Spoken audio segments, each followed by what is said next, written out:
There's Bertha. Okay, we have, what's the date? 11/12. That's right. We were saying it's 111221 today. Some strange configuration. It's like a binary code. It's computer code. Well, ones and or zeros and ones. That's right. Zeros and ones. Sorry. Zeros and ones. Okay. So tonight the loose topic is I'm developing. I just invested thousands of dollars into a video producer for the natural law class and the health group I'm teaching, the 240-hour health program.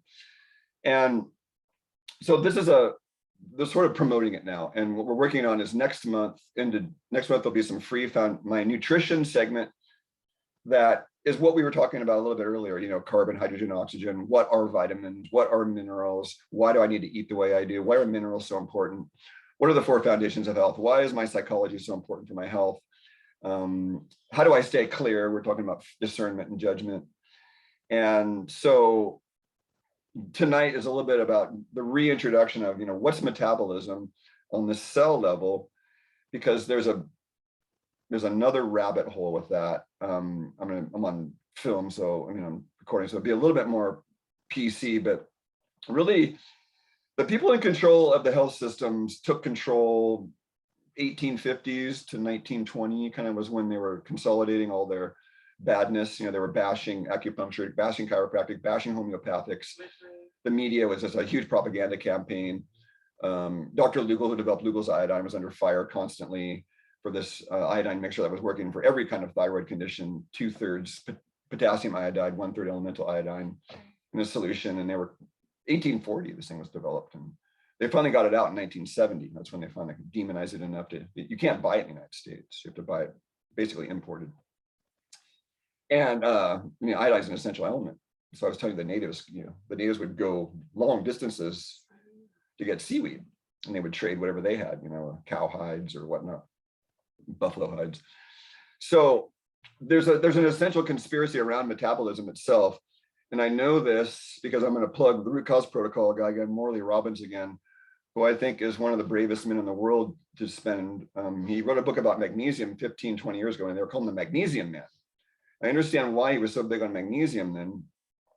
And so the premise of the root cause protocol is you want to metabolize. So I have this metaphor right here of log and fuel. The fire burns the log, right? That's kind of how metabolism works. Your carbon, hydrogen, oxygen, sulfur, nitrogen are in these twisted compounds, and then our body uses enzymes to just break them apart. It's kind of like tearing down a house bit by bit. Okay, I need that glycogen molecule there, and that partial protein there. I need those carbohydrates and the fat there. And so to disassemble everything, you need chewing does some of the work. Your saliva breaks down some of the starch, but that's all that happens really in your mouth. Nothing else is broken down except starch and a little bit of mechanical chewing. And then the first layer is where the stomach is really there for the protein. The acids, just to break down those long twisted protein chains into their building blocks, which are amino acids. And so you're trying to do that. You're trying to liberate the food, the parts from the food, and then reassemble it into energy with the minimum of friction or waste, right? Isn't that the idea? At the cellular level, you're trying to, so there's this molecule called ATP, adenosine triphosphate. So see, there's a phosphorus right there. ATP. So you're trying, this molecule is involved in a system I'm not comfortable explaining enough yet because I don't have, Michael McAvoy was here, he could do it, or Carl, but so what happens is you cleave off a phosphorus, that's the element for it, and then you end up with ADP. And that liberates energy right there. So that liberates energy right there. So Isabel makes me do this. So if it liberates energy, then this has to occur without waste, right? Or exhaust. Example, I was at David Bloom's facility out here in Watsonville years ago, and he makes ethanol from waste out there. And ethanol burns much cleaner than gasoline's only 35% combustible, it turns out. That's why it's all black soot in the air. Ethanol is 100% combustible. So he took a glass bowl and poured ethanol and lit it on fire. It's this beautiful blue flame, no smoke. Same size bowl, pours gasoline in it, lights it on fire. Horrendous black smoke coming up. So that's the metaphor of that. Most people, their metabolism is like the gasoline. You want to have the metabolism like the ethanol. You can really visualize that, can't you? If you have smoke in your metabolism, it's going to cause all this other stuff downstream to overburden your detoxification, decongesting, and drainage mechanisms, which is foundations 3 and 4. In my system, and that's what conceptually it's very easy to understand. You need to have a foundation on a house, right? You need to have a foundation to your health. So if you handle these 4 foundations of health, all conditions will be cured. That's what I started with, and that's what I'm coming back to. So the first foundation is your chooser. Is your nervous and endocrine systems clear enough and nourished enough to make clear decisions? Right?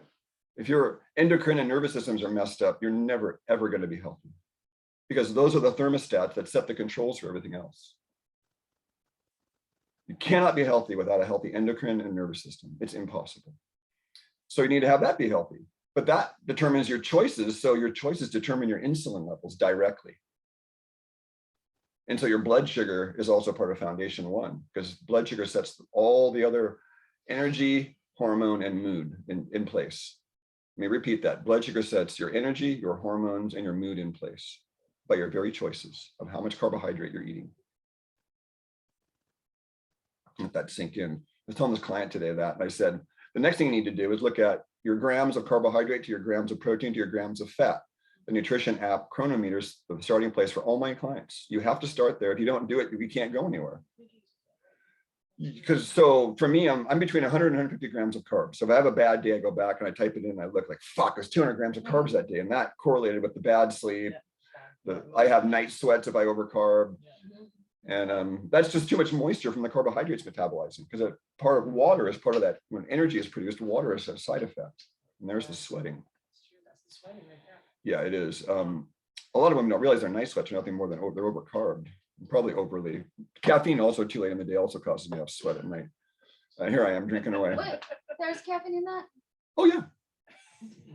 You only had a little bit. So the goal is, like, you know how some fires have a lot of smoke and other fires burn very cleanly with logs, right? So that's how each of us works. And so when I see the whites of the eyes, that's how I notice how clean that's running. There should be no blood vessels and no pigmentation in the whites of the eyes. And I've only seen one human being that way over 12 years and thousands of cases.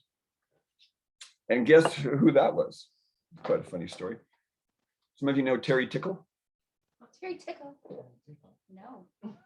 I like to say the name. I love saying her name. Terry Tickle, I hope you're still out there. She's on the Freedom group, right? She's in the. I don't know. She was a colonic therapist. Okay. And she worked in Capitola. She had I think she might have been Ivy Wellness. She was, and so I just love Terry Tickle. She wouldn't allow cell phones in her office. Back in the day, right? No cell phones, not on or off. They're not coming in. I love that about her. And so Stuck on Terry Tickle, colonic therapist. isn't that great? Terry Tickle, the colonic therapist.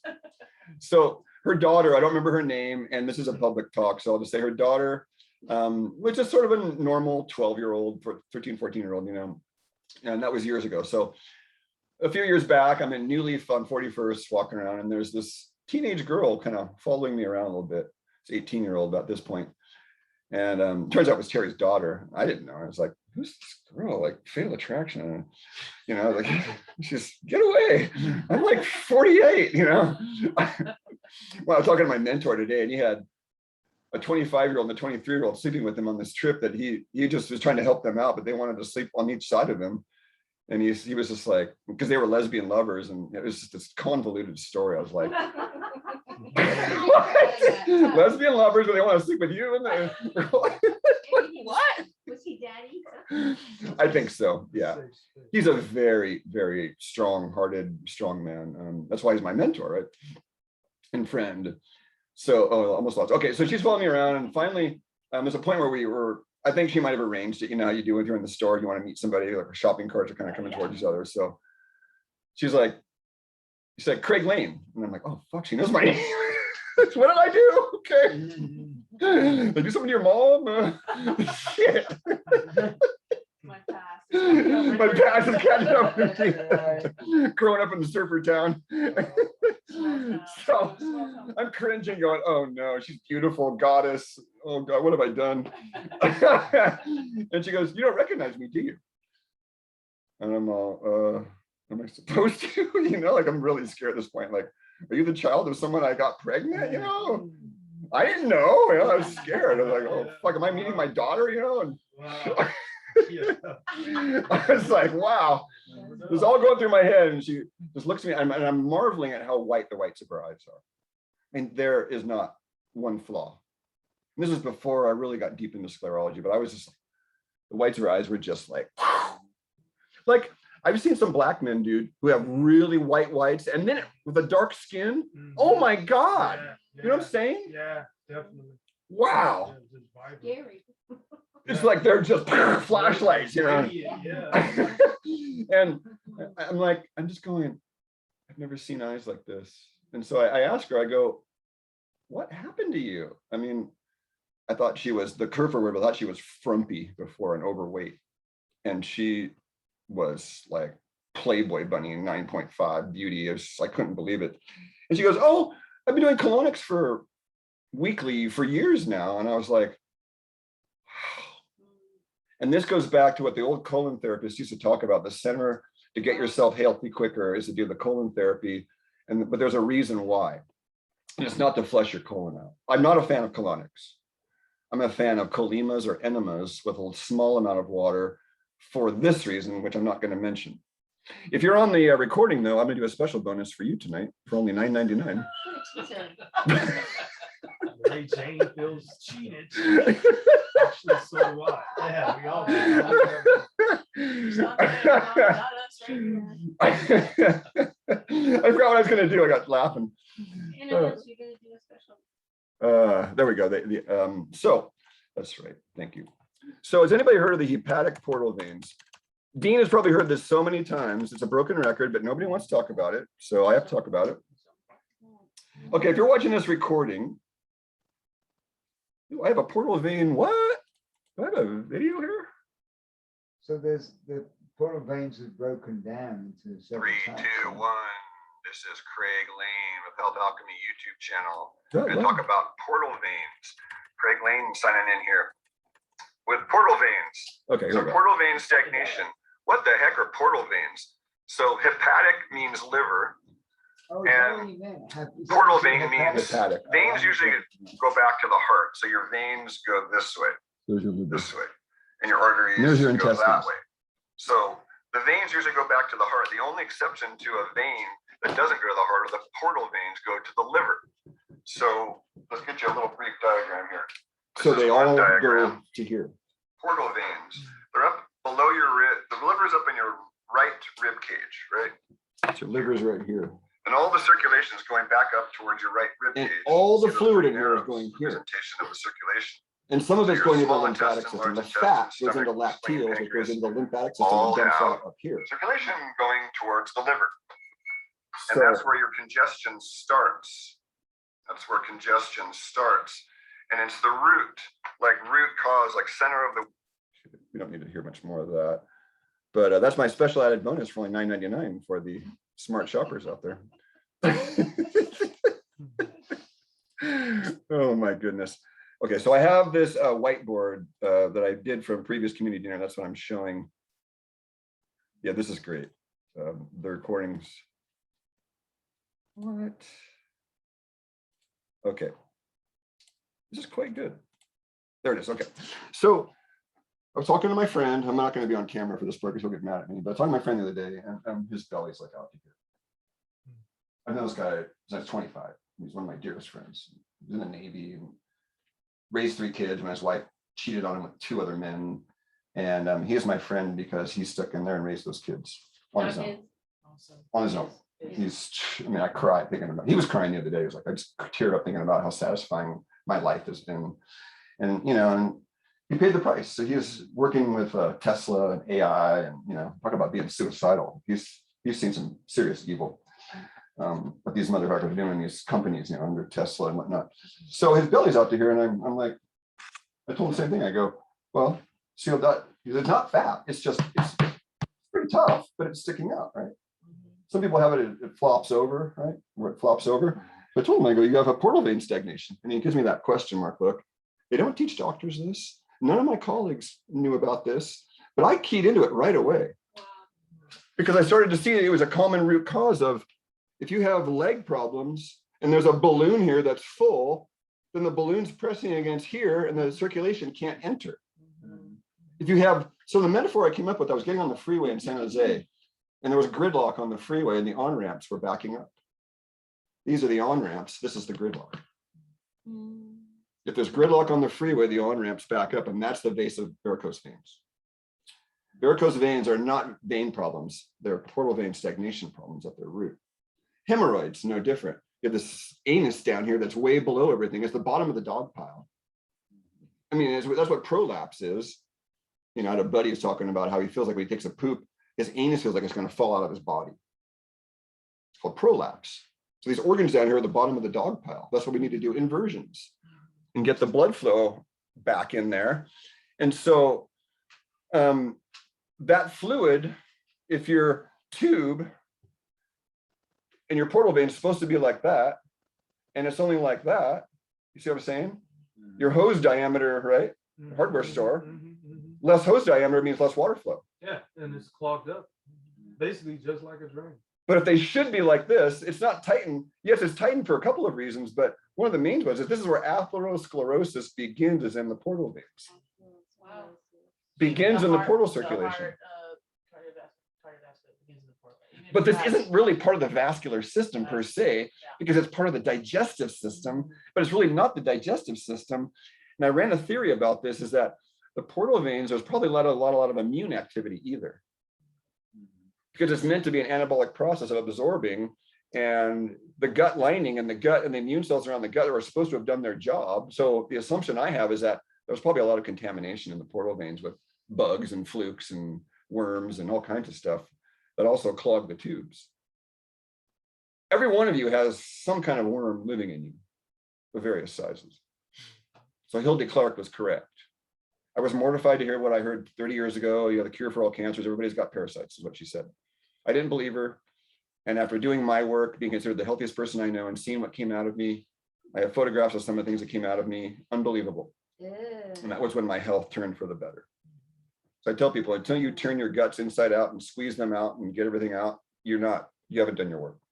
Which is foundation 2, is can you break down food and turn it into yourself and energy with minimum exhaust? That's foundation 2. If you can't do that, you will never be healthy. Not ever. Because protein needs a lot of stomach acid to break it down. If you don't have adequate stomach acid, you will never absorb protein and minerals properly, because minerals are generally alkaline. Third foundation, detoxification. If you can't detox your normal metabolic waste and the microbial waste and the heavy metal waste and the chemical waste and the radiation damaged tissue waste, shall I continue? That's foundation 3. Foundation 4 is, can you drain? Do you poop every day, pee every day, sweat properly? I sweat too easy, but that's actually kidney, the pores, right? Lung yin, that's a kidney issue to me. It's not closing the pores down. So it's kidney yang deficiency, because the pores are controlled, I think, to some degree by the adrenals. So easy sweating to me is one of the first signs for me that my adrenals are shot or overloaded with caffeine. You remember that, right? Yeah. Or is that the name of what? That's a Chinese, very Chinese. Because some people can't sweat, right? Their pores are just locked down. Then people sweat too easy, their pores just open up too much. So my health was based on the fact that I sweated less as I got older. I used to sweat with a drop of a hat. My first public lecture, I was in front of 100 people in San Francisco at a Whole Life Expo, and my pants were soaked, my underwear just sweat. Oh my God, I was so nervous. Imagine suddenly, I thought I was going to talk to 10, 20 people in this room, this Whole Life Expo, and it was like the link between nutrition and emotional health in like 96. And I was like, really struck a chord, like People really wanted to know the link between nutrition and emotional health. And this was in 96. How many people wanted to know the link between? There were 100 people in this room, and I was in one of those long, skinny rooms in those warehouses in San Francisco where they did the expos and the pioneers. And I was like, my brother, it was the only time my brother came to a lecture, and he was in the back just going, holy fuck, sold out, standing room only.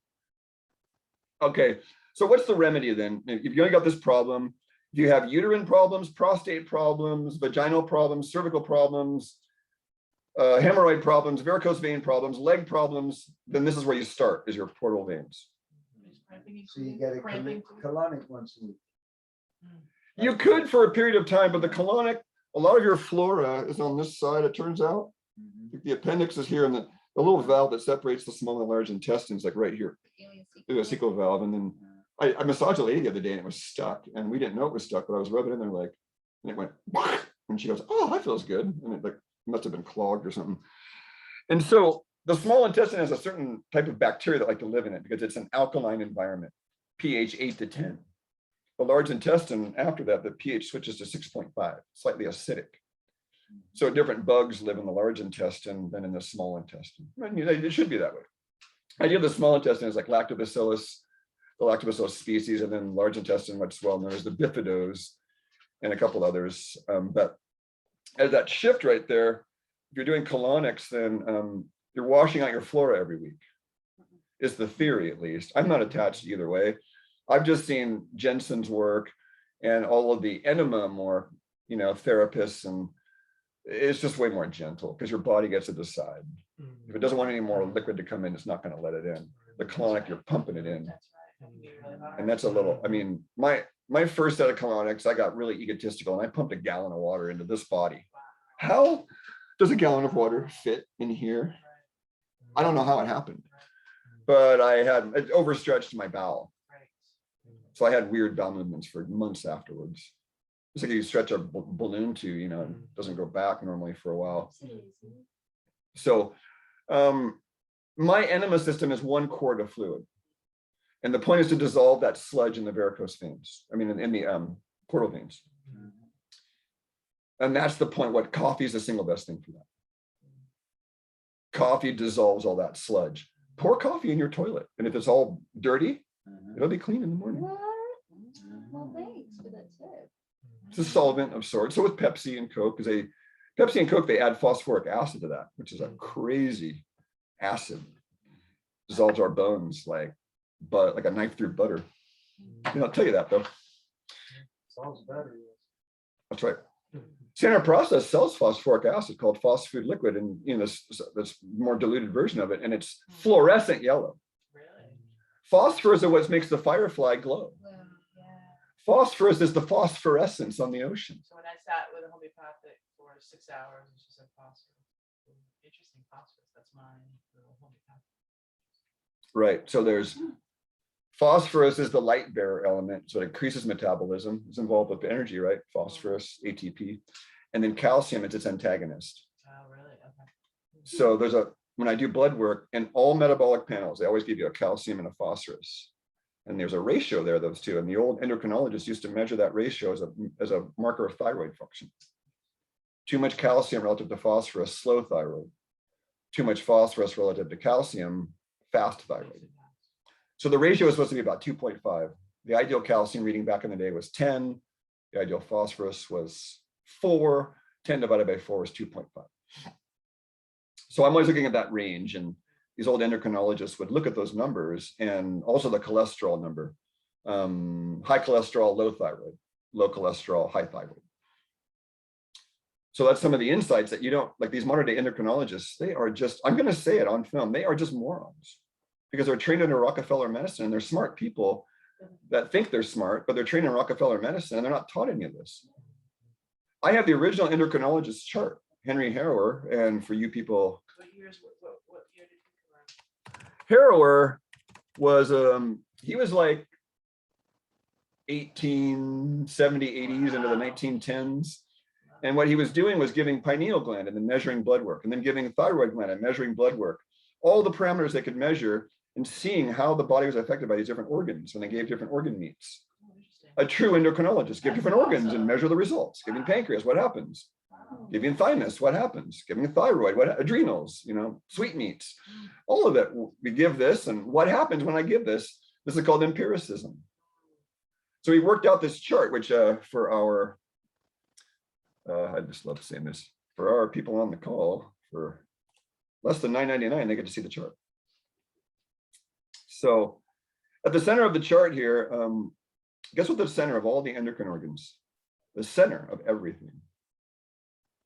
Most people don't get it. Parathyroid. Close.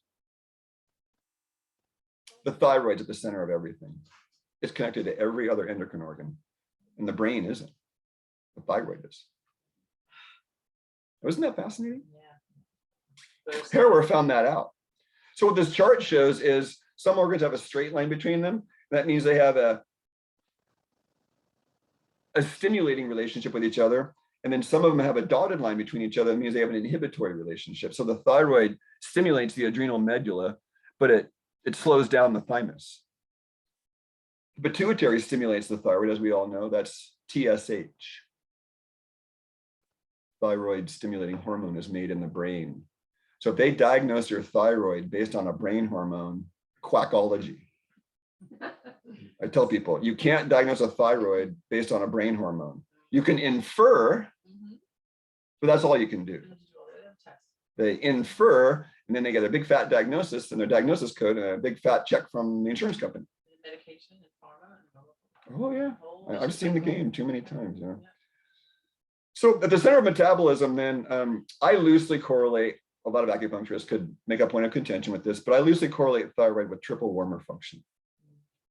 Low or high? What are you talking about? So triple warmer, the function of that meridian or function in Chinese medicine is how energy is distributed in the three burning spaces: the upper warmer, the upper organs, the middle organs, and the lower organs. Anything you could add to that, Sanjiao, triple warmer, for my definition? Yeah, I see it as three different organs. I don't see it as like one. But I guess you Three different organs: Yeah. upper jiao, middle jiao, lower jiao. So it's another way of seeing it. So conceptually, I had a teacher that said, if you find a system that works for you, just use it, but be able to explain it to others. Thank you for explaining. I've always heard it for so many decades. Now I gotta explain it. Thank you. Yeah, and it's on the pulses. One pulse on the left side, that's the kidney yin. So, it's like the yin, the log of the liver. And the other side's the kidney yang. And that's where you see that pulse is on that position, the lower position. So it's also correlated with the pericardium, which its nickname in one acupuncture test is circulation sex. Now, why is the heart protector associated with circulation sex? What's up with that? He's looking. There was a text that referred to that, Jonty. I've often seen that, but I don't think it was Fachi Ocho. I think it was the web that has no weaver guy, Kapchuk, Ted Kapchuk, the web that has no weaver. I think he referred to it in that. I read a lot of different books because each author was lacking, in my opinion. So I was trying to get a lot of variety. The old Taoist writers were my favorite. The Tao Te Ching and the old wisdom teachings. Those were way closer to the truth than this modern crap. We had this sort of subtle spiritual ego that sort of contaminated us a bit. And that's Adyashanti's favorite line of contaminated ego. You're contaminated, and you sniff these people out pretty quick. So thyroid's at the center. So parathyroid. So to explain the circulation sex thing. Oh, okay, sorry.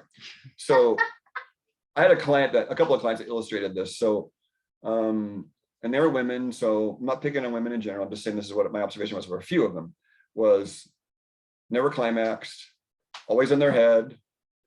One particular had in iridology, she had what's called the calcification or the fibrosis of the breast starting, and she was only like mid-30s. A lot of women, more than I care to say, were raped or date raped as their first sexual experience. A few of them were in this case were no different. One of them was a Molly case. She had sex on Molly the first time. So her maiden wasn't treated well. You know what I mean?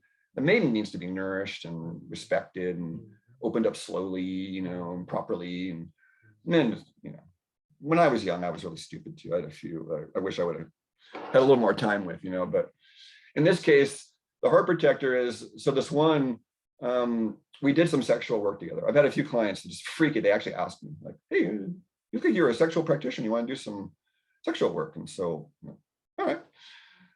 So a couple of them was like, you're not climaxing. So this is when the Om thing was going around, the orgasmic meditation. I had private training and public trainings and trainings after trainings, and my partner was really into it. And so she regretted it later because I got good at it. And then, women wanted to come get owned, and suddenly the open relationship partner it backfired on her, So I got good at it because I care. I want you guys lit up, And that was Nicole Day-Doan's premise, was the turned on women are what's going to save the world. And I thought, well, I can be a part of that.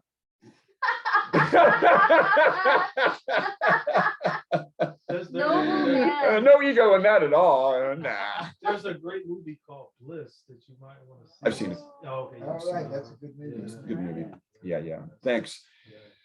So this one oming, watching her vagina go all through the gyrations of swelling and spasming and orgasm, and she's just upstairs thinking away. And I'm like, wow.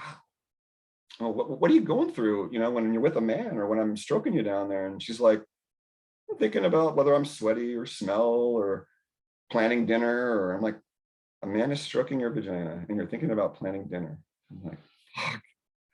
So here's what happened was I knew what I needed to do. So we did this thing, I call it proximity work and clothing work. So we worked on slowly getting closer. That's the first start of Tantra. Is how do you feel when I'm sitting 6 feet away from you? Now let's move a foot closer. How do you feel now? Let's move a foot closer. Like, how do you feel now? I'm going to touch you like this. How does that feel? And feeling the body and the energy body swelling. A man's heart is nothing more than his energy field swelling, and it's mirrored in the cock. It's the energy field swelling up. And Tantra is the study of the roller coaster. Let it swell, let it recede. Swell, let it recede. And so we got to this point with this one where, she needed to be able to say no and feel loved. I knew that because every time she said no, the guy would dump her. She was being used for sex and drugs, and she's a beautiful goddess. I mean, unbelievably beautiful woman. And I was so honored to be part of her healing process.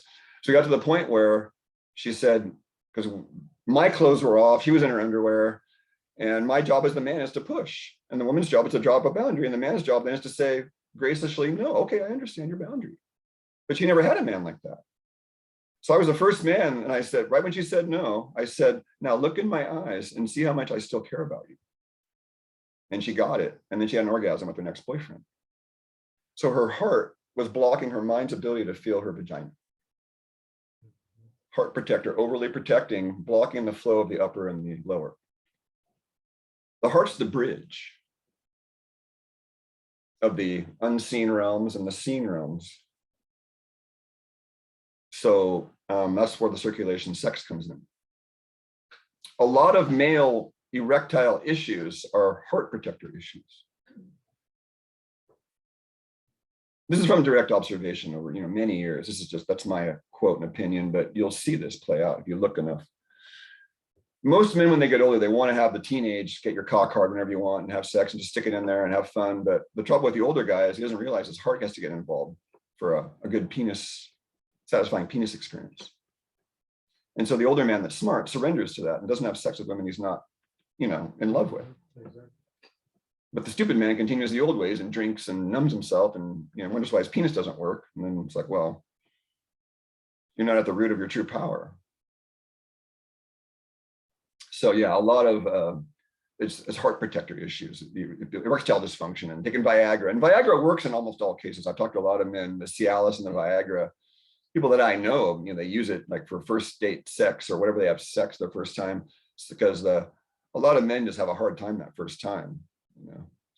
I'm one of them. It's just like, because I'm an energetic lover, and it's like, oh, there's a lot of energy coming in, especially to light the lady up properly. It's like, it can be overwhelming. And that's why men run. You ladies are like the two gargoyles leading into the sacred temple, and you got to face the gargoyles first. If you can't get past the gargoyles of duality, you can't enter the sacred domain of the absolute. All those churches in Europe are a metaphor of that. You've got those two gargoyles right at the steps to the church. Those represent the gates of duality, and the woman represents the unknown. So a lot of men, they get to that point where they're at this really deep point with their partner, and I've done it myself. And then there's like this terror that comes in.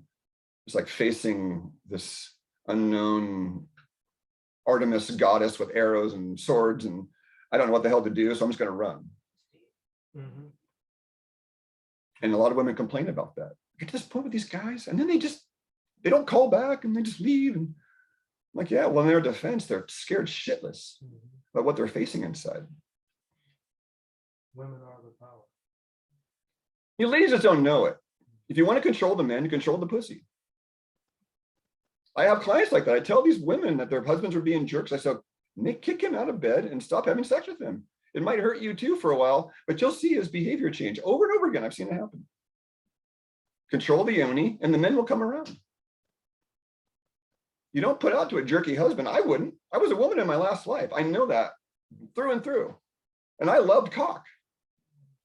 But I didn't put out for guys that were jerks. All right? I relate with you ladies because I have vivid memories of this last life and who I was. Oh yeah, but I came back as a man this time to get it right because I committed suicide in that life because of what I did and what happened to my partner. But that's a long story. I'm going to it now. So those memories are still fresh in my soul because I know that when the suicidal ideations come, I have to love her and what the mistakes she made. And a lot of our problems in this empathic world is we have lifetimes of stuff. Like my father's dying too. So I got work on that side because he's a non-communicator. All the shadow they won't talk about, guess who has to feel it?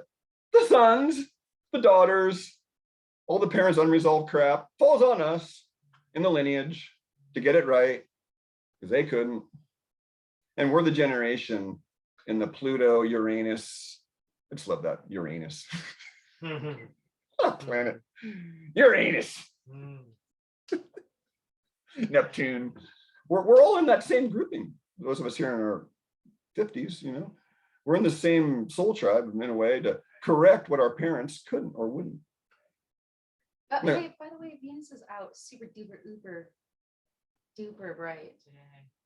Yeah. Right now. Friday is Venus energy anyway. Okay, well, so a couple of digressions there. To finish off the connective tissue conversation, back to that real quick. So I think you guys get that. And people that go on raw food diets, and especially raw proteins, generally their arthritis gets a lot better. Generally. Yeah, and then the other tangent was metabolism. So when this energy is cleaved off, you want minimal exhaust. And I'm going through this because this is part of like the next round of community dinners and talks will be about these foundations of nutrition. And see, if you're not discerning, so my contention is that if you don't burn your fuel with minimum exhaust, then that's where brain fog starts there too, because you can't see well through smoke. And if you have a internal congestion, if you will, one of these macrobiotic teachers had this, they had drawn a little, this diagram, a little spiral right here and a little spiral going the opposite way right here. This spirals off, this spirals off. And if this spirals off, this spirals off, and they work together. And I saw that Does like, that correlate with chakras, like 2 and 6? Or not really? sure, you could say that. Absolutely. Because when my 6 is, when my 2 is off, it's covered my 6, and then I have trouble discerning. Right. And you know, Barbara Brennan has a pendulum system where you can measure the front and the back. You lay it down, have somebody do the back, you lean somebody do the front and the back down here, and you can see what kind of ellipse you've got or which way it's turning. And there's a whole key I have in Hands of Light, Barbara Brennan's book. I redid my pendulum because of Jaunty in that book, actually. So I have my pendulum already with my crow's quartz crystal, and I have the right length. You have to have like 4 to 6 inches, and you have to have the right length and the right weight, you know, and you got it all calibrated, you know, it's amazing. So then this portal vein thing also ties in with it, because if you got a bunch of gas and swelling down here, this, I know because of women's sexual issues too, you know, if a woman has UTI and you clear that up, doesn't the thinking get a lot nicer when the downstairs feels a lot better? You know, like definitely a connection, you know, right? So the portal vein, so I have a client right now that's in terrible pain, and I said, well, the fast way out is coffee enemas. So I have found through talking with nurses, and I've probably done 1,000 coffee enemas now over the last 15 years, is if I have any kind of depression and dark thoughts, any kind of pain, especially joint pain, and was it low energy? A couple of things it helps with, and I can get a 99% result of just doing a coffee enema. But in my world, that's not just a coffee enema. The first enema is the one that kind of decongests everything. The coffee enema is the second enema, because that's the one that you lay down on your right side and retain and let it swirl around the portal veins. And then the third enema is the restoring enema. That's chlorophyll, greens, and probiotics. Because the coffee is a solvent irritant to the bowel wall. So you don't want to leave that sitting around in there. What's the first one, water? Salt water is where the beginners go. Like if say you're going to start doing enemas, just start with some salt water, put a tablespoon of salt in some water, get it warm a little bit, stick it up there, try it out, see how you do. That's pretty not overwhelming. Just say you got to do that, and you got to do the right amount of coffee and the right amount of liquid, and then do the green juice and what kind of probiotic and how to retain it. It's like one enema to start. Then you add on the coffee one, and then you add on the third one, and very few get to the third one. It's a lot of work. But I've talked to nurses about this, and they used to do coffee enemas in hospitals for people in pain. That's amazing. They would administer, the nurses would administer them in the hospitals. There's not a lot of money to be made in that. That's why they're not doing it. Surgery. The last 20 years, we've seen where, a lot of nurses have told me that, like, they used to enjoy their job and now they don't anymore because they're catering to money and computer screens, and they're not catering to human beings anymore. And they know the truth, so this is really hard for them. It To be a is. nurse in this age, this day and age. The good news is, though, were you telling me there's a bunch of nurses that have quit, and they have an impromptu medical center from all the. Yeah. You saying that? I didn't say that. but- Somebody told me that. I don't know who it was though. One of them told me at the rally last Wednesday, but I don't remember exactly what it's called, but yeah. That's amazing. So the good news is that this government's going to be pushed aside because we're going to make our own assemblies and new government. We're going to make our own new medical system, because it's happening right now. But what worries me is these immigrants are coming in. They're being given $500,000 to start a new life, and they're going to be the ones and the slaves in the network to the rat those of us out who aren't doing the backs. That's my fear. That's why they opened up the borders, to bring the new slave class in, because hundreds of thousands now, and they're going to be grateful for Biden's little giveaway. I'll do anything because they started my new life, and I'll go rat out the Americans that don't want to do this.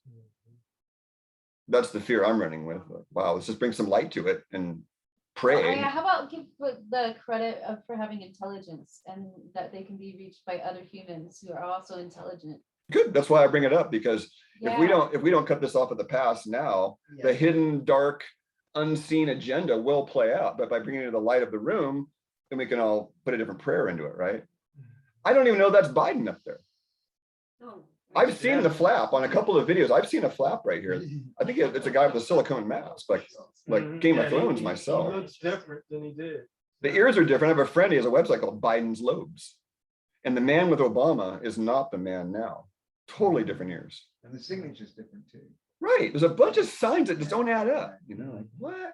And then the White House thing, they had all that construction around the White House, and He walking across the parking lot when he was off duty, and he was walking like a 30-year-old. Like an athlete. oh fuck. See, there's a bunch of stuff that don't add up. And you can go a little negative with it, but Gene, and Benjamin Fulford going off on it the other day. If you want to see some really interesting, it's almost half fiction, but Benjamin Fulford was a Forbes journalist, and he grew up traveling around the world, and he was based in Japan for a while, and he's got a really interesting angle on things. And the deep state and the quote unquote good guys, they use him he says they use him as a mediator to the people. So the White Dragon Society, and the good guys in the Orient, and the bad guys. And so the latest, if you go to benjaminfulford.net, there's some really entertaining things about that. All the rich Catholic banker families have all basically they've been taken out. And so that they dealt with the top layer. And they were given an ultimatum last year that said, if you don't surrender, we're going to kill each and every one of you. The Rothschilds, Rockefellers, all these rich families. And apparently that's what's been going on under the scenes on this one theory. Well, then let me finish. It's a theory. And then what we're dealing with is they're working their way down to the underlings, and they've already infiltrated the US government. This is related to the QAnon stuff and the white hats, the patriots, Who's an underling? Biden. Yeah. Our local cronies and this fucked up incorporated around here. And That's how I feel about that. Jacob Rodriguez, Santa Cruz Planning Department, you're still on notice, buddy. Good for you, Craig. That guy came out once, we put him on notice, got him on film lying. He hasn't been back since. Come on back with your lies, buddy. We'll see you in criminal court for lying. Okay, I'll have to get that story on the other side of this. I have a public website where the whole thing's for the Oh, public to see. cool. All right. Gene and Bernie and David recorded the whole thing. I made myself unavailable when he came. And, Are you up for a question? yes. So the way I was taught to conceptualize arthritis was like you get undigested protein, it gets out of your gut and it gets into your bloodstream and gets caught like in a river, the sticks get caught in the bows in the river, and so they get caught in the joints, you know, Like a sieve. The joints are like a sieve. yeah, Or it gets stuck like a in. sieve. Okay. A And sieve, then- yeah. Mhm. and then your body attacks these, it recognizes the undigested proteins as non-self, so it attacks them, Foreign. so it inflames them, Right. and that's arthritis. Right. That's totally correct. It's another add-on. So then if you to add on to that, then you've got these inflamed joints with this overactive immunity that sees these foreign invaders, but the root of it's still in the gut, right? The body couldn't break that down enough, or the person didn't choose the raw stuff enough. So there's these distorted molecules, these broken bricks, if you will, and the immune system's going, we can't rebuild with that shit. And on top of everything else, there's another big reason our immune system exists, and no one talks about it except these therapists I've been studying with, and that's our immune system in part is cruising around our body for LYSD DNA, lysed DNA. Because you don't want thyroid DNA for your cells floating around your body and landing in your uterus, do you? No. Because that's the basis of endometriosis, is endometrial cells, uterine cells, the DNA work their way into the endometrium in the woman's gut, and then the endometrium becomes a uterus. It's very What painful. about fibroids? Is that something? Fibroid's a little different. Fibroid is an encapsulated waste product. It's an encapsulated poison. In one case, I told this woman I thought it was, she always wanted to be pregnant, but she was approaching 50 and she had this grapefruit sized fibroid. And I go, oh, it's your little baby fibroid. So true. That's so true. What you're saying. They've actually done autopsies on some tumors and fibroids, and guess what they found inside them? Not good post-dinner conversation, but I'll tell you. What is it? Oh, geez. They found toes and fingers and body parts. Shut the hell up. No. Because they're germinal cells. These are germinal cells. Right, and they're just coming out wrong, yeah. And we don't get told that stuff, this horror. Cancer cells, in one theory, are nothing more than cells that should have died and then become a zombie. And that's why you see these zombie disclosure movies, because that's our cells. It's called apoptosis. The body has a programmed cell death. And when that signal doesn't work, because of inflammation, then they turn into zombie cells. You don't want zombie cells, do you? Because they don't care about your other cells. Not at all. So to close this off, getting close to 9, then the simple of tonight is that last time we were talking about arisings, impulses, compulsions, cravings, desires, and we all agreed that they all can be, they're neutral words in and of themselves. They could have negative connotations, some of them. You know, like an obsessive compulsive person, that's negative, but a compulsion is nothing more than a desire to do something, right? Sure. I had a compulsion to go surf today, so I acted on it. Yeah. Doesn't have to be so horrible. No, you have a compulsion to jump off a building. Like I saw this movie when I was a kid. This guy was on PCP, and he jumped off the building on PCP. And you know what he was saying as he jumped off? No. I can fly. Yeah. Kids have done that off my Temporary, couch, man. I saw that cautionary film strip in school. Don't do that. Don't do that, right? I So- can see that, but you know, they used to say, oh, and someone got a drill and put it to their head. You know, I can't see that. They used to say, don't take LSD because, you know, somebody got a Black and Decker drill. Yeah. Wow. Yeah, I don't like that one That either. is insane. They needed a little LSD. Oh my God. So the point is that you want clean metabolism, and the cleaner. So my gesture recently has been, I've been reading this root cause protocol, and it's like, what do I need to do? Get my copper. You need copper and magnesium balance. That's the conspiracy that I was throwing out earlier. I'll go into it next week, but every recommendation in modern COVID care blocks copper metabolism. Interesting. And the copper metalloproteins, they control oxygen metabolism, which is the basis of all oxidative stress, is at that level. You need enough magnesium to burn ATP correctly, because it's actually MgATP, magnesium ATP. Magnesium involved in every single energy reaction in the body. So the more stressed you are, the more magnesium you burn. And we're all severely deficient in magnesium. Most people are. So magnesium and copper. Do you ever hear about that in any of the recommendations going on currently? No. Hear about zinc that blocks copper. Ascorbic acid blocks copper. D3 messes with copper metabolism. Magnesium citrate messes with copper metabolism. All the other magnesiums are fine, but just not citrate. What does ivermectin do with, you know? Well, you know, that's effective because viruses are sort of like parasites. And when you flush out all the fog, which is what the worm pills do, they flush out all the body. You know, it's like diarrhea and all the bad worms that are there, because worms have poop and they're shitting inside our body, causing brain fog and contamination and inflammation. We're So all full of shit. Literally. we're at least 100 microbes for every cell of our body, if not 1,000, and they're all eating and pooping. So that's why you want good bacteria in your gut, because their good poop is B vitamins. Their good poop is proteins. Their good poop is immune factors. Their bad poop is inflammatory cytokines and hormones and all kinds of bad stuff. So that's why we want good flora. It's not good or bad. It's just, what kind of poop do you want living inside your body? Yeah, we're the captain of the bug ship. Hi, I'm Captain of Craig, the bug ship Craig. Look at that look. Jonty's got the look. You're the bug ship, Jonty. Yay.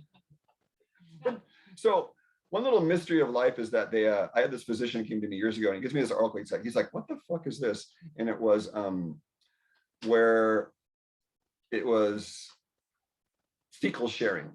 So you've heard about this, where when you take someone's shit who's healthy and you put it in something who's unhealthy. Put it up their nose or whatever. No, you got to put it up their anus. Oh. If one of us did it, you have an hour, but medically they have some way to like put it in a sterile bag and then pump it in there. But yeah, if one of us like, you put it in their anus. You don't put it in capsules and take it. Wow. no, it's up the anus. Okay. You enema it. Okay. You enema it. So I researched the heck out of it, because this was Dr. Eisendorf years ago, and he was really curious, and he goes, well, tell me about this. And I looked into it, and so it turns out that if you were overweight and you went to someone skinny, you got someone skinny's poop inside you, you got skinnier. Really? Yeah. If you were underweight and you had somebody fat person's poop inside it, you gained weight. So there's all these weird correlations of like, wow, you've changed the flora, and it really profoundly would change people's metabolism. You know, if anybody wants to lose weight, you can have some of my poop if you want. That is hysterical. I love it. Okay, that's so cool. Wow. It makes sense to me. It makes sense. There's a colonic place that does the whole, they put out of it, or like, you know, the flora, the gut stuff. Come on. I know you're talking about. So Ivy Wellness? Yeah. I've been over there in years. But anyways, I should probably close this off. So if you're watching this video, colonics. If you're watching this video, the thing to keep in mind is the most important thing is to monitor how you feel about an hour to 2 hours after you eat. That's pretty much all you need to know. If you don't have more energy, if you don't have increased mental function, if you're craving more food, not good. But if you have more energy, your brain and mental functions, emotional functions are clearer and improved, and you're not craving anything and you're satisfied and content, thumbs up. And you're happy. Yeah. Yeah. But what happens if you're like 20 minutes after you've eaten, you're falling asleep? And you ate too much. Okay. You ate too much. Or overcarb. Overcarb. Yeah, overcarb. I usually. Food combination? Poor food combinations. Mark David, he was a nutritional psychologist that this one girlfriend got me into, and his one quote takeaway from his nutritional psychology work was, you need to leave your meal when you're full of energy. And sometimes for me, it's like I'm checking in and it's like, I'm 5 bites in, I'm going to save the rest for later and leave. It's astounding. So, because if your spleen cheese down, you know, then that's your enzyme count. And so you just need to eat less unless you're willing to take enzymes and, you know, betaine hydrochloride and pepsin, then that's how I artificially get myself to eat more food, is to throw that stuff in. And I just did my lab work and I have signs of maldigestion. So I was on 1 or 2 betaine hydrochloride called Zypam, and now I'm on 4 or 5, So I have a client doing it. And it was the first thing that helped her was just a simple, we're going to raise your stomach acid levels up to the point where it's uncomfortable. It's too hot in there. Because we're going to bake out all the SIBO. That's how I do SIBO, small intestinal bacterial overgrowth, is you give healthy fungus, miso, blue cheese, because fungus makes antibacterials, and then you burn the bugs out with more stomach acid. Because the upper small intestine. I want some blue cheese. No. So I was up to thousands of milligrams of betaine hydrochloride. The product's called Zypam. I use that product because because they provide pancreas support, spleen support, pepsin, betaine hydrochloride. They give you this whole package because they're trying to mimic normal metabolism and digestion in the standard process, which is why I like them. They're trying to mimic normal physiology. They're not trying to megadose you, they're not trying to outsmart you, they're not trying to over-ego you. They're just, so the client got to 10 and she was there for a while. And then she said she got kind of sick, which is generally what happens. You start baking the bugs out and then there's a change in the flora. And she said she dropped down to 6 and she's quite happy with 6 now because 7 makes her too hot down there. Personally, I got to 12 11 years ago. I was taking 12 of these freaking things every meal and no change, no hot, nothing. And I was like, fuck, I blew my stomach acid cells out from overeating all those years. And then I got it down to 1 or 2 or 0 for a few years and I did some lab work and it's like, my chloride levels are down. Hydrochloric acid, see? Fuck, I'm not making any hydrochloric acid. Do you ever do the celery juice thing? That's a good one. Hydrochloric acid. Sure, we could try that. We could try that. Any other questions you want on film, or we could do it off film? Just about the overeating. Do you find for yourself a certain amount of ounces, whether you have the macro, micro, all the nutrients, but about how many ounces in general do you feel comfortable with without overeating? Like, where's the line? Oh, one of my favorite lines I struggle with these Ayurvedic teachers, and they talk about eat till you're 2/3 full. What does that mean? It's so subjective. What about eat how much you can fit in your palm of your hand? That's where I was getting to, was the begging bowl analogy. Yeah, I can only eat that much food. yeah. Those guys walk around with their rice bowls, and it's like, because your stomach is about the size of a plum when it's, it's like a small, it's all shriveled up, and then it'll stretch, but that's a big stretch, right? After I fast, I can only eat the inner of this, and then a week later I can eat this. But it stretches gradually, right? There's something called proprioceptors so when it stretches, these proprioceptors tell the brain like, hey, it's stretching, and you want that to happen without pain. I've had women vaginally that tell me that when it stretches, it feels like shards of glass down there as they get older. That's really dry. Because silicone's involved in any sphincter that does that. It needs to be like silicone, right? It needs to be able to stretch and go back. Not silicone, right? It needs to be stretchy. And so Bernard Jensen talked about that, your anal sphincter, your vaginal sphincter, your stomach sphincters, your mouth, those areas, when you're silicone deficient, then those get cracks. How about that one in here? I can't remember the name of it. The cardiac sphincter or whatever. GI one. There's the pylorus sphincter, which is at the bottom of the stomach. There's cardiac, which is the top of the stomach. Yeah, that one. And then there's the ileocecal valve. So there's actually a little valve before every chamber change, right? Small intestine has 2 valves, the stomach has 2 valves, and the large intestine has 2 valves, which is why you get leaky incontinence, because the large intestine valve sometimes malfunctions.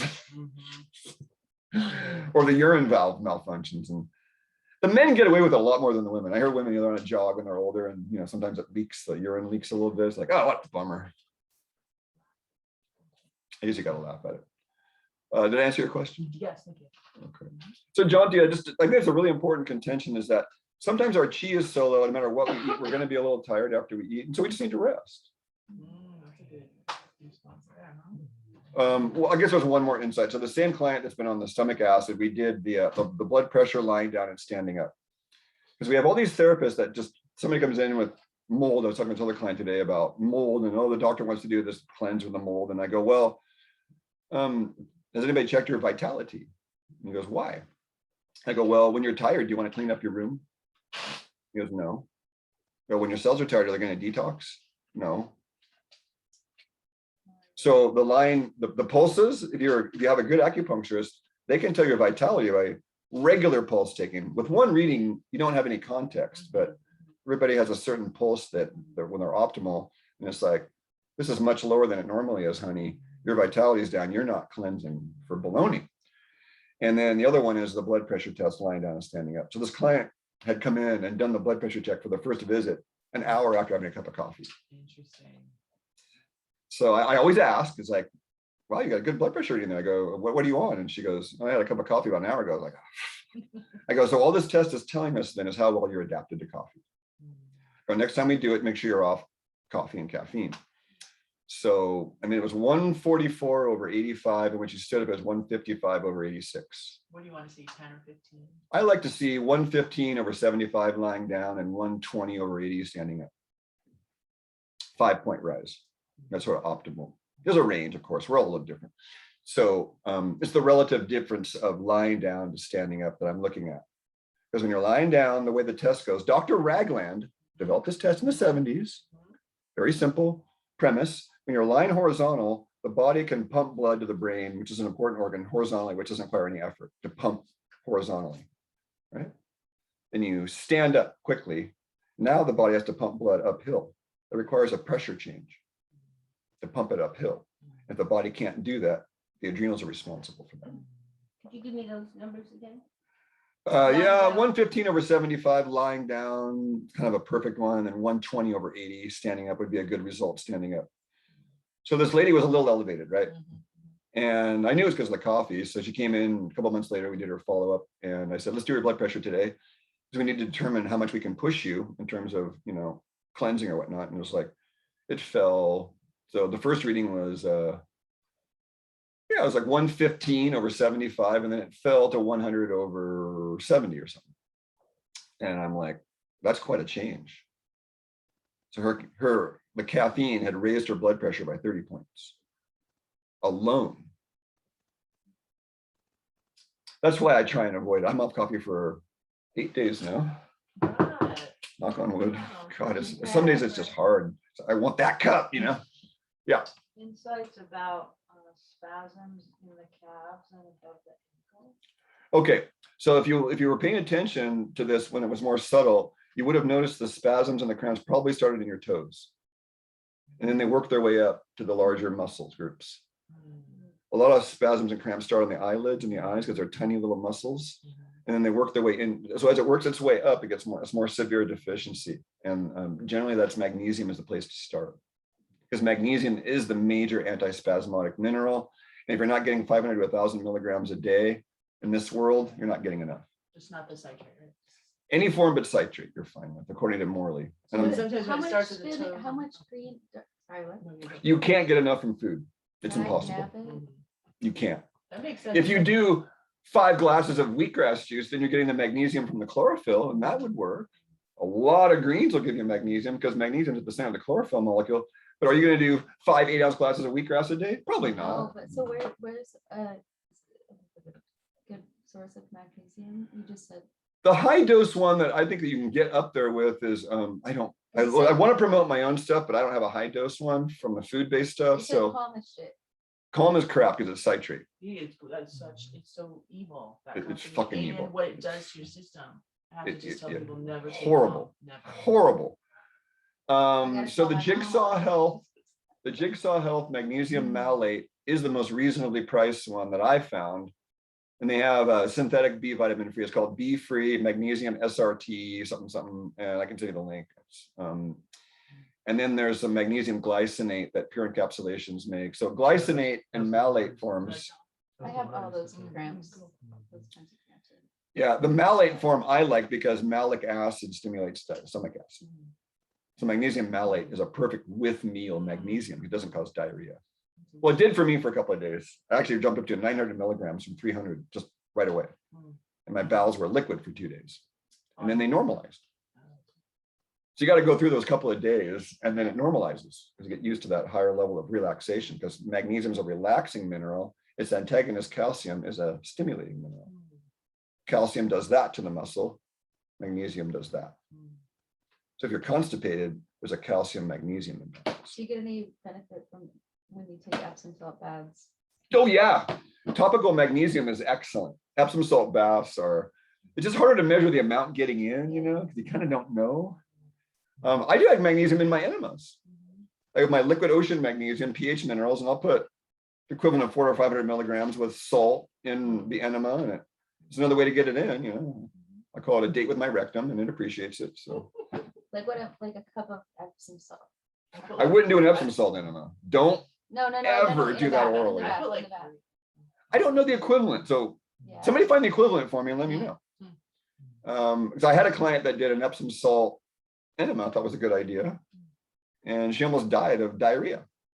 Holy road. They call me up on these freak cases, you know. Hey, Craig, gotta get in here. She's had diarrhea for 36 hours. You know, she's got heart palpitations, all the signs of severe dehydration. And I'm like, I'm not emergency care, you know, like, fuck. But she was a friend of the family. I went down to the office this is years ago. I was, okay, bone broth soup, put a lot of salt in it, you know, get some eggshells and some apple cider vinegar, and you know, that's another friend. And it took us about 72 hours. We got her finally straightened out. And I was just, you know, I was really mad. Like, you almost killed yourself. Why? Oh, somebody said it was a great idea. And I was like, why don't you come ask me first? You know, the common sense guy, not quack world over there, you know? Yeah. So what do you say to the argument that salt dehydrates you and people eating salt, that they're eating rock and it dehydrates you? You pour salt on a slug and look what happens to it. And that's what you're doing to your intestines. 'Cause somebody said that to me recently and I don't really know. I was just studying, I bought Agenu's, I'm on the Agenu crowd, the primal diet mailing list. And he had a book he was working on when they killed him. He didn't die.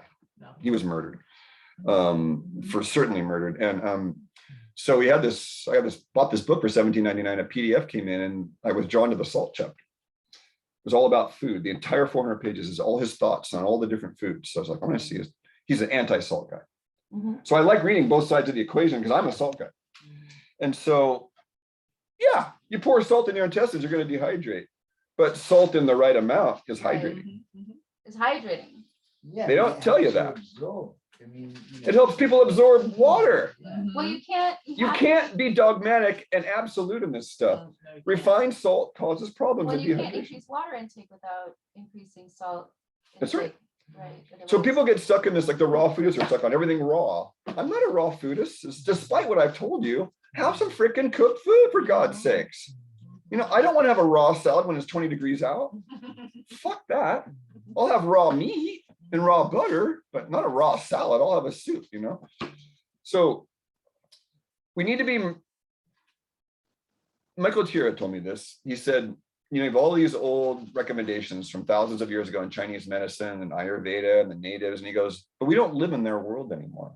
We have to make new rules for our world. And I agree with that 100%. Absolutely. 100% too. Totally different time. If we don't get enough salt in our diet, there are low-grade forms of adrenal fatigue called Addison's disease. And JFK had it.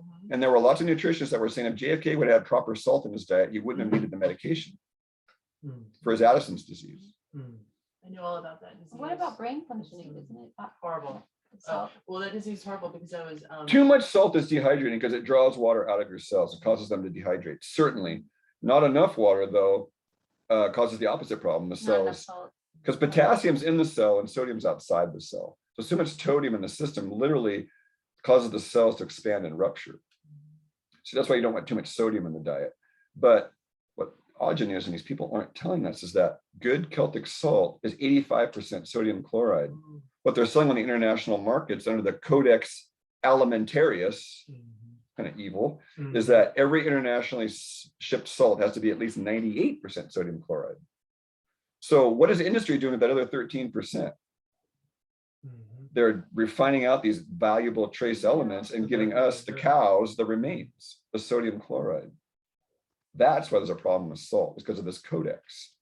It's international bullshit. It's very addictive. I was addicted to refined salt like 15 years ago. So then I went really low and I was putting all these little amounts of salt and it was way too low. And I was fainting. For like all these things happened. I lost way too much weight.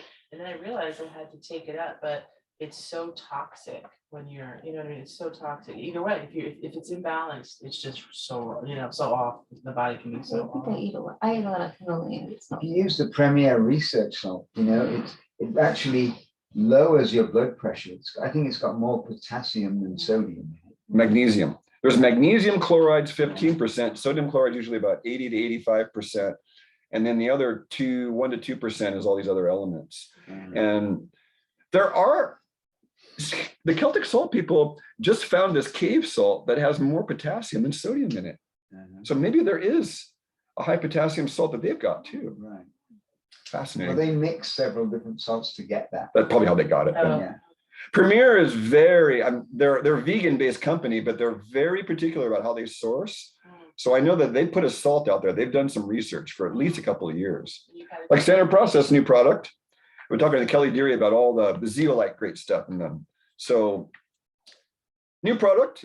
I'm on the Standard Process, you know, their whole thing. So I pre-bought 10 of these. This is their version of zeolite. And they've got it with Collinsonia root, and the Collinsonia root is stone root, and it brings the energy down to the pelvis. So that's their carrier. Collinsonia is carrying the zeolite down to the lower part of the body. Isn't that brilliant? Yeah. And then as a formulator, there's one other, like this is like 1-point font on this thing. I swear to God. It's so ridiculous. That is so me. This is so me. I'm going to the lights. And it's just I gotta see it. I do this all the time. Chlorella. All right. Yeah, chlorella. Keep it pure. So they got zeolite, chlorella, and stone root. That's all that's in this. That's beautiful. So they're recommending 4 before 1 meal a day. How convenient is that? Or before you eat, just pop 4 of these bad boys and eat and let it push, the food pushes it along. I love that idea. Because they had a product called Chalacol, and it was bentonite clay, cow bile, and stone root. And so you took that before you ate, and the cow bile came along and irritated the gut lining enough so that it would open up, and then the clay would dissolve all the crap, and the food would push it along. Because at the beginning of the meal also. I love how they made it more compliant. If you take the stuff between meals, I got a lot of clients who are like, Craig, I take stuff when I wake up, I take stuff with meals, I take stuff between meals, I take stuff when I go to bed. I'm fucking over it.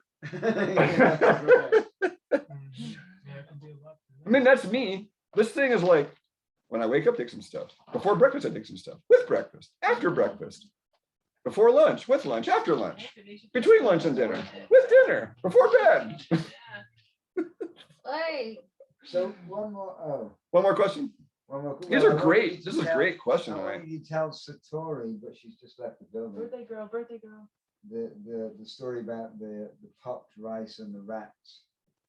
You know, for the rice cake. oh, are you? Oh, yeah. So that was the last conversation. Thank you. The study Yeah. where Go they ahead. eat the You had a rats. story though? I do. Well, when they, you know, that The rice those cakes. rice cakes, they look really healthy, and right, you think rice is really healthy, but they fed it to rats, and the rats just refused to eat it. So they didn't need it at They all. didn't eat it at all. Let me tell you, can I tell you a story too? There's a study done, and speaking of Kellogg's and Cornflakes. cereal, Yeah. where they Go ahead. fed cereal to the rats.